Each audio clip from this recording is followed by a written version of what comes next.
pag magsiset ka ng goal, meron kasi kami tinatawag na SMART principle. Your goal should be specific, measurable, attainable, realistic, and time-bound.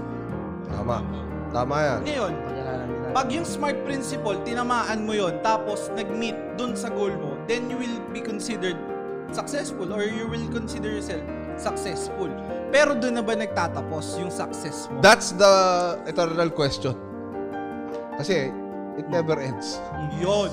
So, parang nga siyang balon na hindi mo maarok kung ganong kalalim. At hindi nauubos ang tubig. Hindi nauubos kasi yung tao, nakaano na yung nasa DNA mo na yun na to parang palaging pataas. Lagi kang mag-i-improve for the better of all.